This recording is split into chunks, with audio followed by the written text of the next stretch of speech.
It's Holy Week, and as we look forward to this celebration, we can't help but do so without looking back at what just took place in our nation as a wave of violence at the hands of trans activists has swept our nation. And of course, I'm talking about not only the Nashville shooter, but other incidents around our nation. Now, has Trans Day of Visibility finally found its culmination, and is this religious holiday nothing more than a celebration of the self? Well, I'll try to tell you why, but then also try to share how Easter can be a remedy for the cult of self-love and how abandoning self may actually be way better than what we're seeing.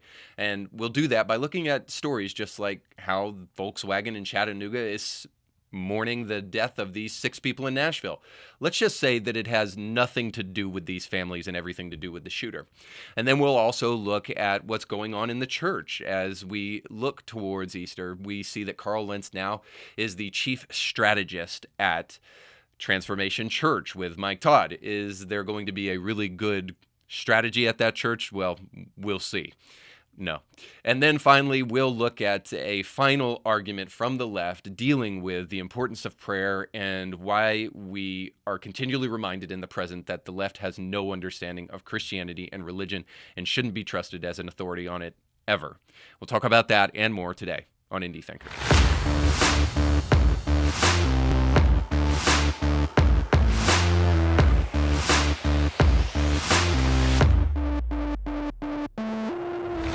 Our show today is sponsored by Ancur. If you're looking for help to try to curb the aftermath of leftist policy in this nation, well, then you need to take your financial future into your own hands. You can do that by starting your own business. But if you're going to do that, you need experts in your corner that can help you with payroll, accounting, staffing, and so much more.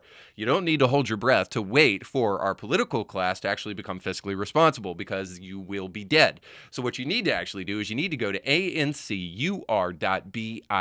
today, so that our friends over at Ancur can help put legs underneath your vision. Go over to Ancur.biz, and when you do so, let them know that Indie Thinker sent you. Well, our nation is reeling from the aftermath of a trans shooter killing 6 people at the Covenant School in Nashville, and then we had to endure the insufferable nature of Transgender Day of Visibility. Now, you may be asking to yourself, why do we need a whole day to celebrate transgender visibility? Do they have secret powers of invisibility, or did we somehow in Pride Month miss the assless chaps and the pride flags waving around in small children's faces? Or perhaps did we miss the very large men shoving themselves in women's lingerie and shaking their butts in front of children at Drag Queen Story Hour?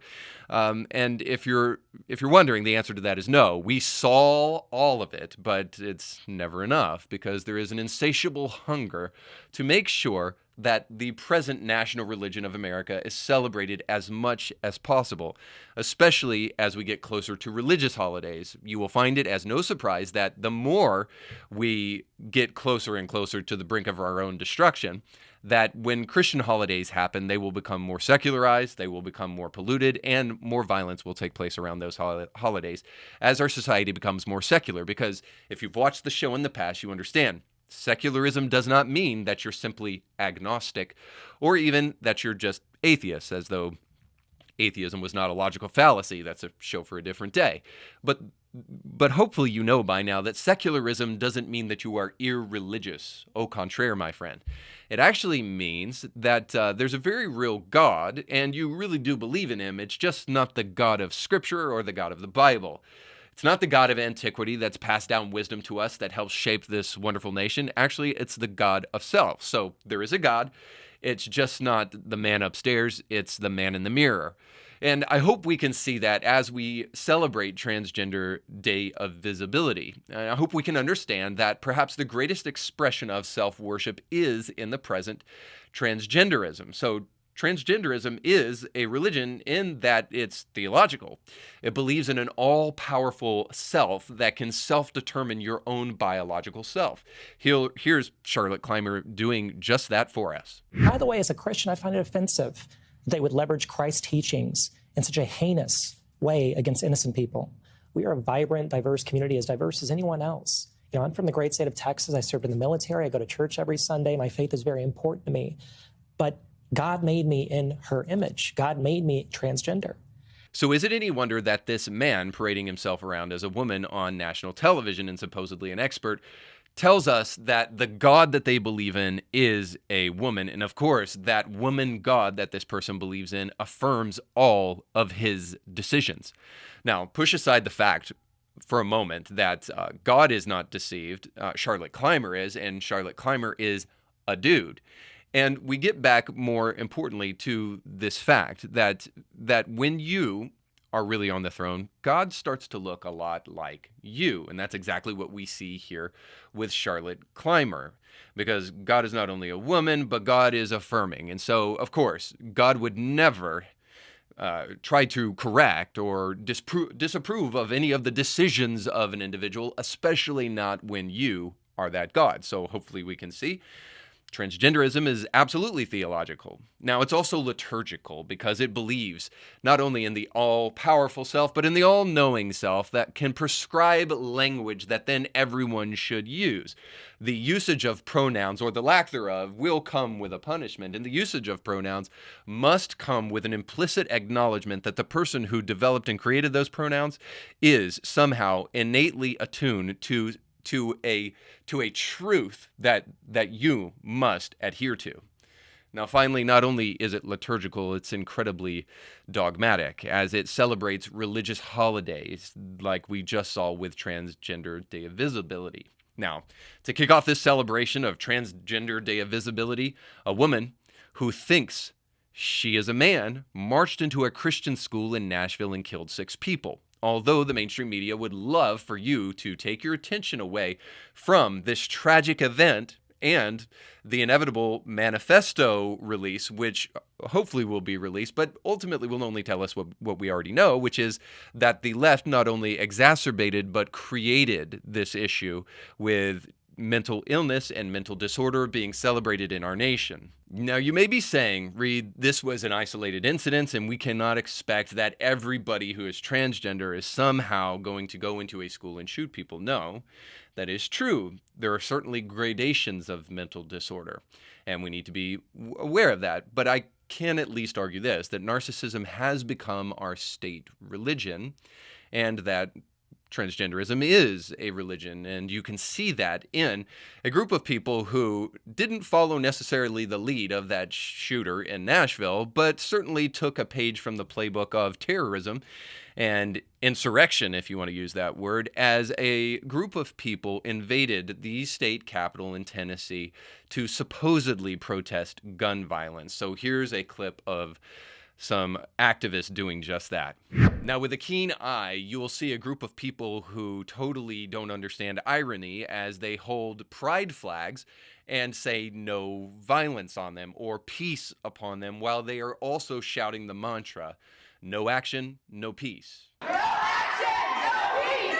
No action, no peace! No action, no peace! Now, of course, this isn't a celebration of transgenderism directly. This is a protest, to be intellectually honest, this is a protest against gun violence. But it's interesting that on the heels of the shooting in Nashville, a group of people, some of which holding pride flags, are saying no action, no peace. So maybe they hate gun violence, but they certainly aren't opposed to violence, because implicit in what they are saying, and it is such a bold and vile implication, they are saying that ultimately you do what we want, or you can expect more violence. We will target more Christians. We will target more of your babies. We will target more of your women and more of your elderly black men. We don't care who they are, even though you are the intersectional left. We'll kill all of them if you don't do what we want.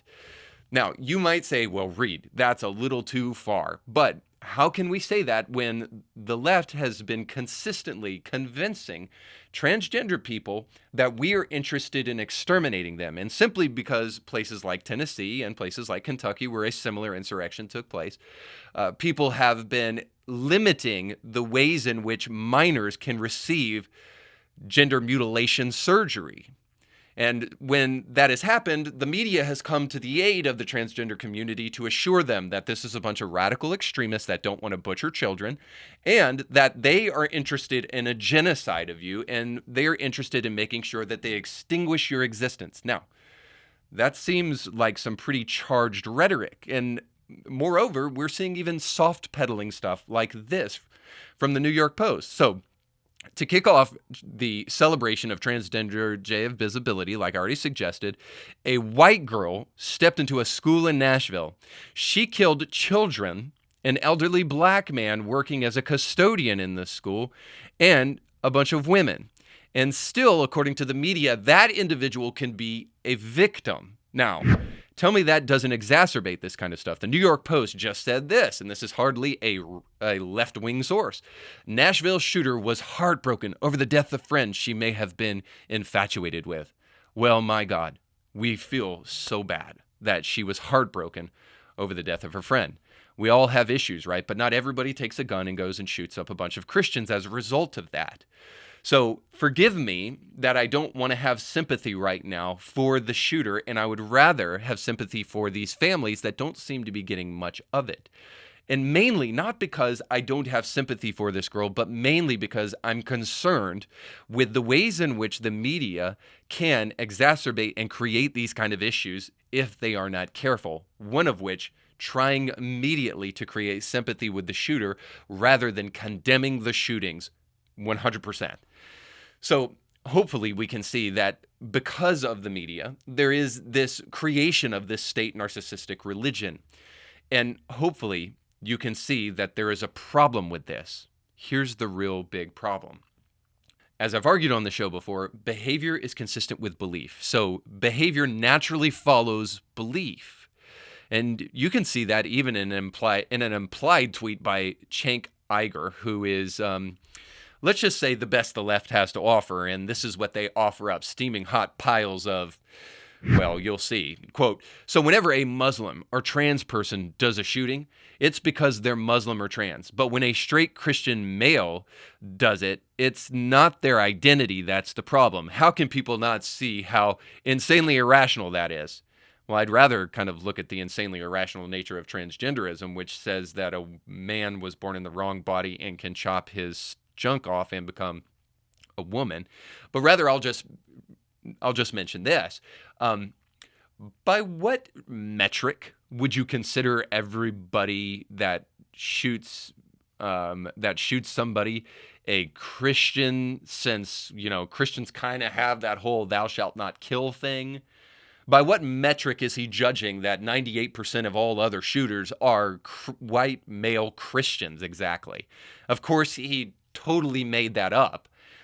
And you can understand this just simply with common sense because, like I mentioned before, actually Christians don't go around killing people. Remember that whole Jesus guy who was the one who was actually killed and didn't actually kill anybody and said, if you live by the sword, you die by the sword and all that kind of stuff. And then again, the thou shalt not kill inconvenient truth, Al Gore.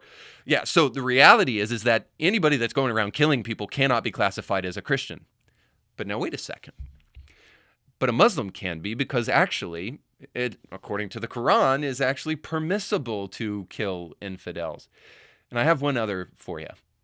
Also, since Cenk mentioned it, the trans person has a worldview that is logically consistent with doing this kind of thing. So essentially, I'm making the argument here that whenever a Christian does acts of violence, they are doing so in contradiction to their belief. Whenever a Muslim or a trans person does it, it is actually in compliance with their belief, potentially. Again, not making the argument that all trans people or all Muslims kill people. Obviously, I'm not saying that. But I am saying it is logically consistent. So let's just look at transgenderism at least. The idea that you should butcher your body physically because of a feeling is also the same logic that would tell you that it is permissible to hurt other people because of the way they make you feel. See, it's not too much of a logical leap. Furthermore, let me just say this. We've thrown around the word mentally ill a lot lately, and frankly, very few of the people who are saying it, including myself, have the requisite kind of experience to do so. We can only just say, well, somebody must be mentally ill if they're going to absolutely disregard kind of societal structures that keep people in place and go and kill 6 people in a Christian school. But what if that shooter was not mentally ill, but actually just evil? So let me give you a for instance. So we say Hitler, that person wasn't mentally ill. He knew exactly what he was doing. He knew that he was putting people in concentration camps, and he knew how vile it was, and he did it anyway. And we would never call Hitler, typically not, mentally ill. Why? Because we don't want to take away his mental capacity to be responsible for his decision making. Because, of course, when we say somebody's mentally ill, especially in a court of law, what we're saying is that they don't understand morality. They don't have the requisite mental capacity to understand right from wrong. But almost everybody believes that Hitler knew what he was doing was absolutely wrong and did it anyway.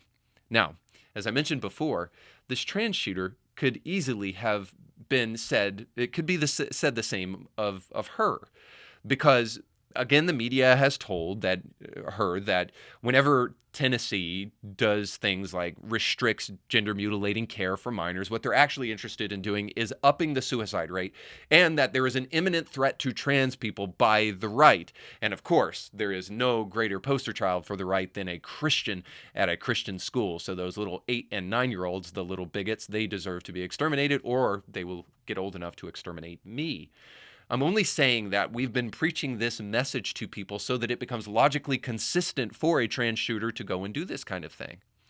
Let me step back further and even make a little bit more of a kind of softer argument here.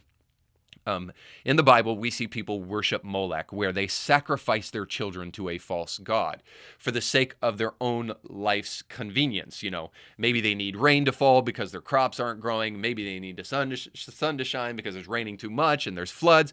And so they sacrifice their children to Molech to make their lives a little bit more convenient and better for themselves. Now, I hate to draw an obvious correlation here, but doesn't that sound like the modern day cult of abortion? And how we are willing to exterminate life in the womb just simply because it is inconvenient and it might help us and benefit us if we could just get rid of this little minor inconvenience in our womb that one day could be a bouncing baby boy or girl.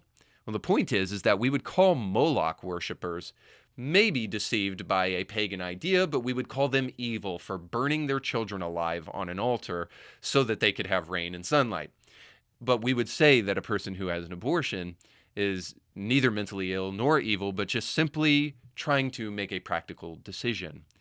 So the reason we think that is because in the present, we have watered down what we actually think, not only about mental illness, but more importantly about evil. We fail to see it in each and every one of us, and that is why we have developed religions around the idea that all of our decisions must be good and must be celebrated. But if there is a cure for this narcissism, it certainly has to come to us around the time of Easter, because when we look at Christianity and common sense, frankly, we realize that there's really no real way to love yourself. Narcissism says, love yourself. And it has replaced the love of family, the love of other, and the love of God. See, love yourself is a message in futility, and really, love others is how you truly express love. There's really no way to love yourself. So psychologists and pastors have convinced us very often that you can. But the reality is from a theological perspective especially, only God can love himself because he is a triune being. And by this we see love necessitates another person. And Easter shows us that beautifully. It shows us that love is sacrifice for and commitment to another. Jesus says this in the greatest commandment. He said, love your neighbor as you love yourself. A lot of people argue, well, Reed, that means you have to love yourself if you're really going to love other people. And the reverse is said on purpose from Jesus, because we have no problem loving ourselves. What the real problem we have doing is loving other people the way we're supposed to. And Jesus also said it this way: love has no greater one than this, that a man should lay down his life for his friends. So in other words, loving self really isn't what it's about. It's more about abandonment of self in order to love others. So the experts will tell you that, the love of self matters more than anything else. It's what matters most in this world.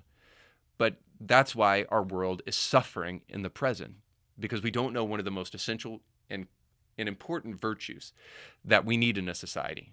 Love can only come from another and to another. And only God can truly show us authentic love in its purest form. That's what we see in the Passion Week. We see somebody who is willing to cling to others so much that he was willing to cling to a cross. And so as we can tell by that cross, love is much bigger than yourself. And I fear if we don't get this right, we'll continue to groan with the aches and pains of secularism, because it will never truly fill us with the love that we actually need. And we'll talk about that more in our top stories today.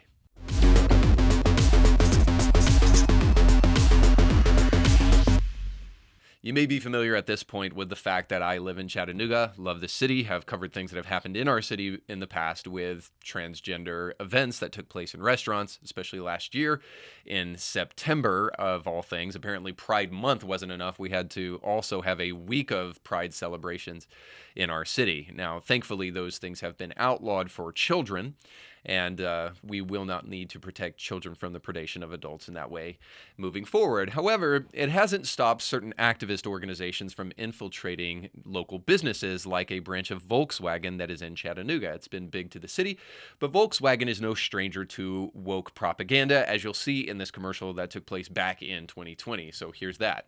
They say you can't choose your family. Well, we beg to differ.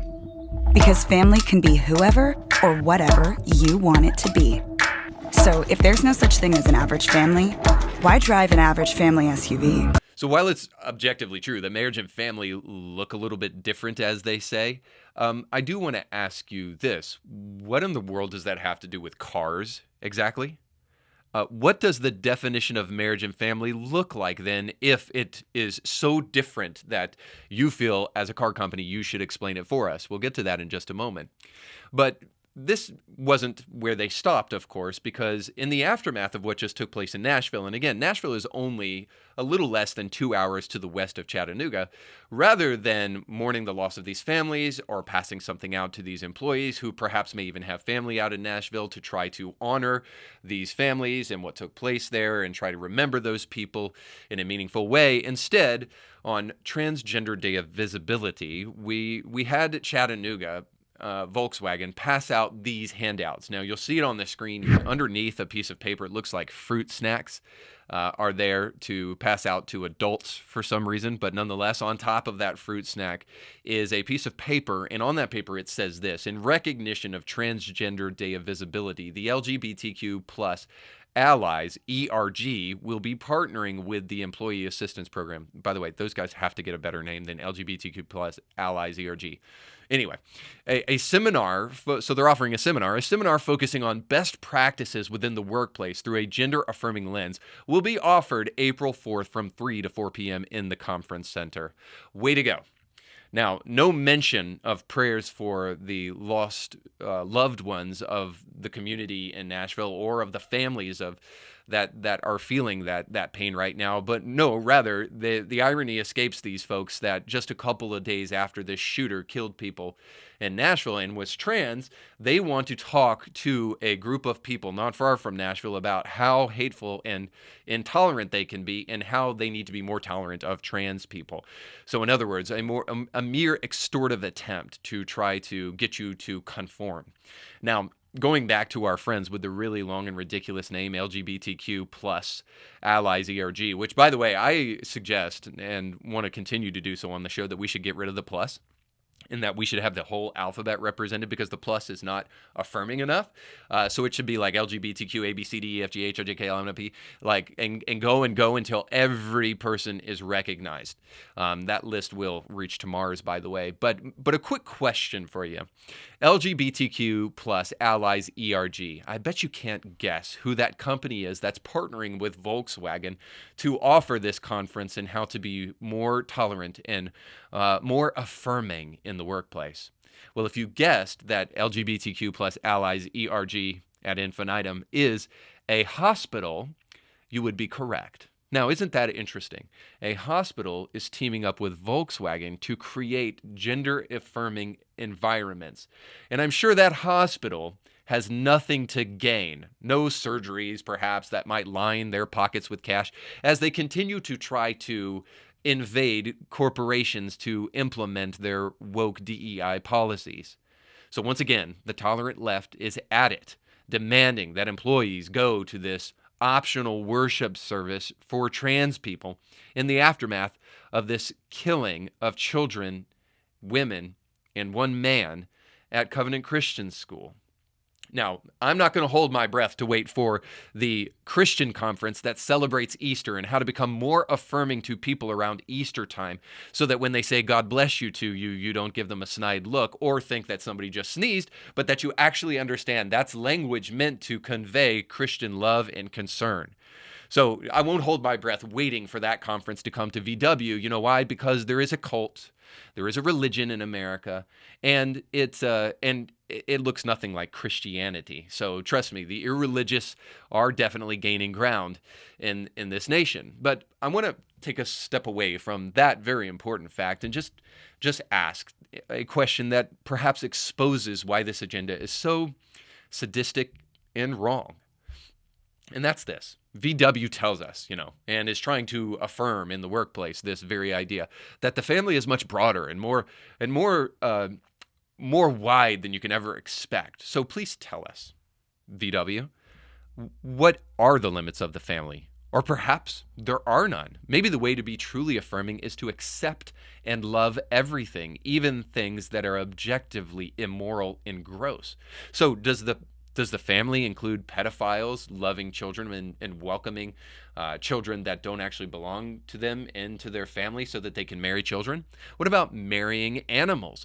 Perhaps you should really develop a book, perhaps, a scripture of sorts, a holy book, to dictate to us exactly what the family should look like from the VW perspective. Or how about this? You sell cars, and we'll let pastors and people in ministry kind of develop an understanding of what the family is. So, when I say this, people say, well, we need businesses that are socially responsible out there, not just in it to make money. No, all of that's turned into something vastly different than what you expected it would be. Of course, unless you were thinking about it before you actually implemented it. Companies trying to wage war on culture in America hasn't turned into socially responsible companies. All it's turned into is powerful companies using their money and influence to extort their employees and control society. It's all become a cloak by which companies allow their evil to fly under the radar. The diversity, equity, and inclusion group has done nothing other than try to present themselves as moral leaders, while companies like Apple can force modern-day slaves to do their bidding and then make TV shows about how dangerous climate change is so they can preach to you. Today, people get their energy from the sun. Humans have set foot on Mars. Cancer has been defeated. And yet, for every question answered, another one appears. Here's what you need to know about global warmings. It will all go to shit at the end of the century. We'll be dead. We'll have to miss it. But we'll be smiling in gold-plated coffins. So the radical left that should be interested in the marginalized only seems to be worried about using companies to do their bidding for them. They seem hardly capable of actually understanding what their policies actually do to real people. So here's my exhortation to every single person that's leading a company or leading an aspect of a company. How about this? You make money, and you do so to the benefit of your employees and to the people who are stakeholders in your business. And you let pastors handle the formation of the family, since you know nothing about it. Or if you are going to wade into moral territory, let's make sure that there's open debate and open dialogue about the implications of suggesting that you get to define it while this group of people doesn't. Because, of course, how tolerant and accepting the left is, they love everyone's definition unless it disagrees with theirs. But, by the way, they're not alone, because I don't want to pick on just the left, because I also want to show how the cult of narcissism is actually kind of infiltrating the church. So just recently, Mike Todd asked Carl Lantz to come on staff at his church to be his chief strategist. Now, if you're aware of who Carl Lantz is, then you will be no stranger to the fact that Carl Lantz's strategy looks more like trying to figure out where he can place his privates more so than how to effectively and carefully exegete scripture. Sure, Carl Lantz was able to gather celebrities like Justin Bieber and Kim Kardashian and Kanye and others to not much effect, let's just say, as you can see in clips like this. For the backstage, get here live if you can. If not, we love you. God is able to do more than you can imagine. Yeah. Over to you. What would Jesus do? Oh, look at that. And I'm not sure that we can expect anything different at Mike Todd's church now that Carl Lentz has spent a whole 2 years out of ministry and is now ready to get back in the game because he's fully repented. So just a couple of problems with this. How do we know that Carl Lentz is actually ready to go back into ministry? There's no objective measure by which we can tell if he actually learned his lesson, if he's repented of past sin, or if he really wants to do better for himself and for his family.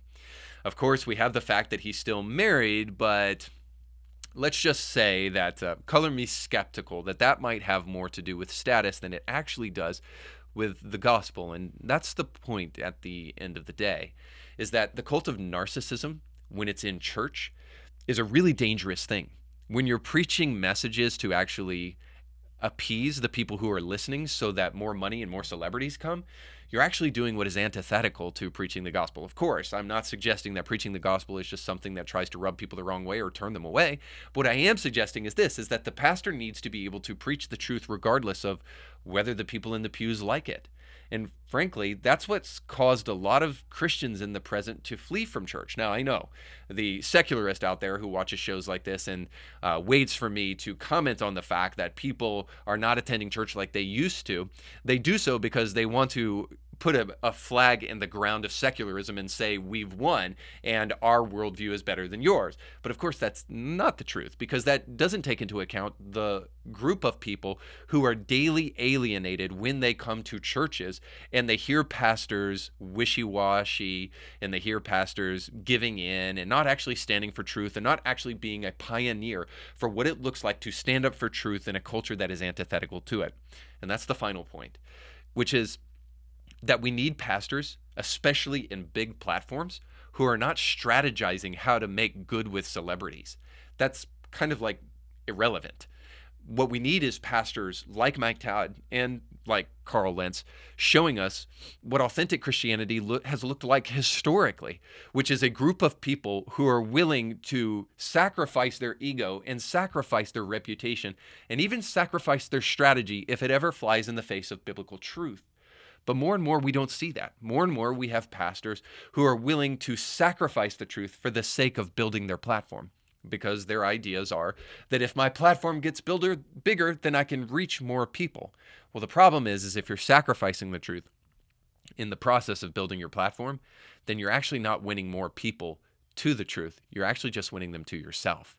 Now, we've seen it's an incredibly effective strategy to focus on the niceties of Christianity and try to avoid the more sticky portions of Scripture that may not be as socially acceptable. This is the pop culture church of today. This is the strategy that people like Carl Lentz have implemented in his church and in other churches. And it's what we need less of, because we're watching in real time the cult of narcissism explode in our face. Why would we as Christians continue to do what we see the world doing to much ill effect? If anything, Easter week should tell us that the most important thing we can do is take up our cross and deny ourselves. And I hope you do that by not attending churches like Transformation Church, who have strategies like the seeker-sensitive one I just illustrated, but actually go to churches that are willing to preach uncompromising and difficult truths. By the way, it's not easy to do. One of the easiest things you can do as a pastor is just tell people what they want to hear. But that also makes you weak. And we need strong pastors in the present. Pastors like Rob McCoy. Pastors like my pastor. And by the way, Rob McCoy just met with Sean Foyt in Nashville to do one of the very few things that actually provided some sympathy and some healing to the people of Nashville who are wrecked by what just took place in their community. While we hear from places like VW, as I mentioned before, and other corporations around America, how we need to celebrate Transgender Day of Visibility, very few corporations have taken the time to actually mourn what took place in Nashville. But we have courageous and godly men who are willing to do that, which is why I am happy to endorse what Rob McCoy did and Sean Foyt did at the concert that they just did and that day of prayer that they just did Saturday in Nashville. We need more of that and less of the Christian seeker-sensitive strategist, the strategist out there who are going to do nothing more than build a platform to glorify self very often. And that's why I want to bring you to our final story, because the glorification of self definitely has repercussions, especially as secularism becomes the national religion of our society. So here is a secularist on display as we jump into our final segment, Bible study with Democrats. Oh God of pronouns. David Parkman is a progressive commentator, or as they say in America, a godless moron, and he is the focus of our segment today. And he recently tweeted this in the aftermath of that trans shooter going into a school in Nashville and killing 6 people. He tweeted this, quote, "Very surprising that there would be a mass shooting at a Christian school, given the lack of prayer is often blamed for these horrible events. Is it possible they weren't praying enough or correctly despite being a Christian school?"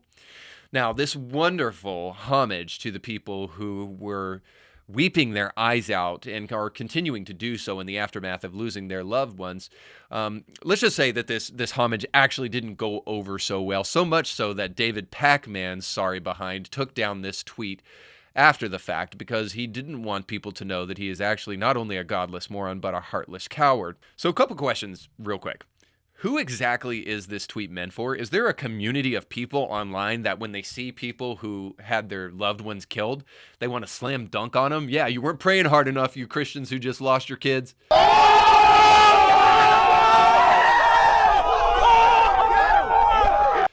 I mean, like, what godless, soulless moron, as I said before, actually believes this kind of stuff? But furthermore, another question here. When is lack of prayer actually blamed for school shootings? What Christian out there actually says, well, they weren't praying enough, so I mean, this is what happens when you don't pray? No, we actually ask people to pray in the aftermath because prayer is a great way of trying to help people process their emotions in a healthy way. See, Christianity is not body armor for suffering. It makes sense of suffering, but I wouldn't expect David Parkman to know anything about it or for him to have the humility to not wade into something that he doesn't know anything about. See, prayer, Parkman, is actually not a genie in a bottle. It's not there just to give you whatever you want whenever you want. Prayer is actually communication with God, but I understand that that doesn't make sense to you because you've probably never tried it at all, but I might encourage you. It might actually provide a little heart. So I get it. It's a concept that can be confusing to a secular audience, but prayer is communication with God, especially when life doesn't make sense. That's why, Parkman, that's why it's so important that we do it. That's why it's so important in the aftermath of these school shootings, we recognize what secularism is causing in our nation. By the way, one of the things that's changing in our nation more and more is that people are attending church less, and we don't seem to very much ask the question, did mass shooters go to church before they participated in this shooting? And perhaps because we don't want the answer to that. Perhaps a great remedy to some of what's happening in our nation and the reason things are changing, because it's not like we have more guns now than we have in the past. Perhaps the thing that's changing, that's causing these school shootings in the first place, is that we have less and less a concept of religion and less a concept of God. So let me remind you, David Parkman, Jesus, that guy that went to the cross and died, and then the people who followed in his footsteps, the martyrs who were willing to stand up for the truth regardless of what suffering it would cause them, that's what Christianity actually is. Not this religion that you've created in your own head that is supposed to keep you from any harm befalling you ever in life. See, Christianity actually is good for society because it teaches us what suffering can be for. The atheist has no idea what to do with suffering. See, because the Christian person who goes through suffering and then rejects God, all they got is now no longer God and suffering, because you still got the suffering. Atheism isn't a cure for suffering at all. In fact, it only exacerbates it. So please, people like David Parkman can't come along and actually say that they have a cure for any of the difficulty of this world, except to do something mechanical like talk about guns, as though that were the real issue, when we see people violating gun laws constantly. Sure, take guns away from people, and where there's a will, there's a way. Maybe you haven't seen books, in bookstores called history books. But even before guns were around, rapes and conquest and all sorts of other things took place in society, because there's actually this thing called evil. And atheists don't really know what to do with it because they can't use terms like good and bad without invoking some kind of religious ideas about who God is and what a holy standard looks like.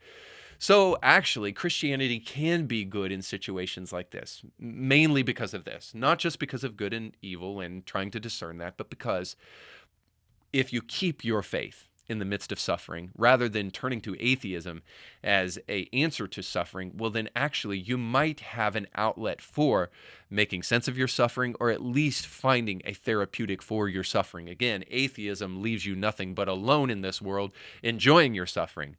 The concept of God helps you understand that you may not actually be alone, and there may be a source to help you in the midst of your suffering. But there's no wonder why we've got a group of people celebrating Trans Day of Visibility, and they feel so invisible when the one person who is crying out to let them know that that person is seeing you is the one person those people reject the most. And of course, I'm talking about God.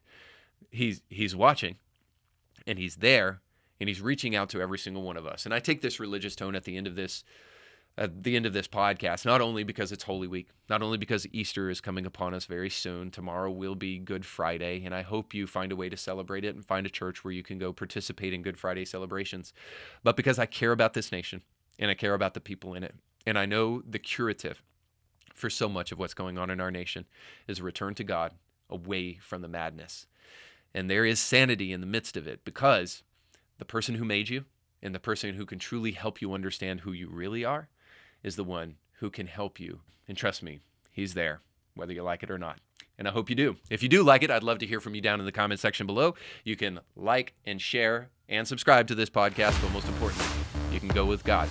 Happy Easter.